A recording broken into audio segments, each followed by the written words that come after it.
আজ সকাল থেকেই বাড়িতে প্রচুর ঝামেলা শুরু হয়েছে আমার স্ত্রী ও মায়ের মধ্যে।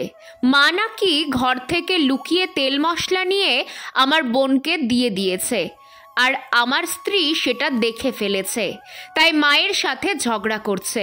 আমি জানি মা মাঝে মধ্যে জিনিসপত্র লুকিয়ে আমার বোনকে দিত, মাঝে মাঝে আমার চোখেও পড়েছে, তবে আমি কিছু বলিনি।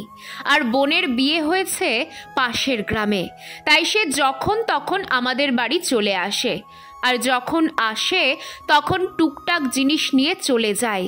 তার উপরে মা আরও লুকিয়ে লুকিয়ে সব দিতেন। মায়ের এই স্বভাবটা অনেক পুরনো। আমি নিজেই মাকে অনেকবার বুঝিয়েছি, কিন্তু মা এই স্বভাবটা ত্যাগ করতে পারেনি। মা এসে আমাকে বলে, তুই কি বউয়ের ভেড়া নাকি? তোর বউ আমাকে এত কিছু বলছে, তুই তার প্রতিবাদ করছিস না। আসলে এখানে মা অন্যায় করছে, তাই স্ত্রী মাকে যা বলছে আমি তার প্রতিবাদ করতে পারিনি। আর আমার মাকে দেখেছি সামান্য সামান্য ব্যাপারে আমার স্ত্রীকে খোঁটা দিতে।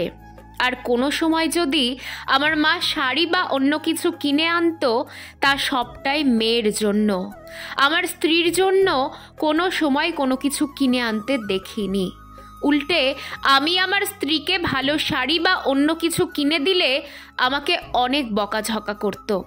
কিন্তু একটা মজার ব্যাপার হলো, আমার স্ত্রীকে দেখতাম ঝগড়ার পর আমার মা রাগ করে থাকলে খোসামত করে ডেকে এনে মাকে খাওয়াতো, কারণ আমার স্ত্রীর মা ছিল না। মেয়েটার মনটা খুব ভালো ছিল, তাই আমি কোনোদিনই আমার স্ত্রীকে সেভাবে কিছু বলিনি। এরপর মা হঠাৎ একদিন খুব অসুস্থ হয়ে বিছানা ধরল। বিছানা থেকে আর উঠতেই পারল না। তারপর দেখলাম আমার স্ত্রী মানুষটাকে খুব যত্ন করছে, টাইমে খাওয়া, ওষুধ, এমনকি মলমূত্রও পরিষ্কার করছে। একদিন আমি আমার স্ত্রীকে জিজ্ঞাসা করলাম, আমার মা তোমার সাথে এত খারাপ ব্যবহার করতো, তারপরেও তুমি আমার মায়ের এত সেবা করছো কি করে? এই কথা শুনেই আমার স্ত্রী বলল, মানুষটা তো ভালোই, শুধু একটু ওই চুরি করে মেয়েকে জিনিসপত্র দেওয়ার অভ্যাসটাই যা বাজে ছিল, আর না হলে তো সব ঠিকই ছিল। এই কারণের জন্যই হয়তো আমি আমার স্ত্রীকে এত ভালোবাসি। একদিন আমার বোন মাকে দেখতে এসেছে। সেই সময় দেখা গেল মা বিছানায় প্রস্রাব করে শুয়ে আছে। মা মেয়েকে দেখে খুব খুশি হয়ে যায় এবং বলে, আমার শাড়িটা একটু পাল্টে দে তো, খুব কষ্ট হচ্ছে। তখন আমার বোন বলে, এ ম্যাগো, কি গন্ধ, আমি পারবো না, আমি তোমার বৌমাকে ডেকে দিচ্ছি। এরপর মায়ের ঘর থেকে বেরিয়ে যায়। মা অনেক করে বোনকে ডাকার পরেও বোন আর ঘুরে তাকায় না, পাছে পরিষ্কার করতে হয় যদি। তারপর দেখলাম আমার স্ত্রী এসে যত্ন সহকারে আমার মায়ের শাড়িটা পাল্টে দেয়।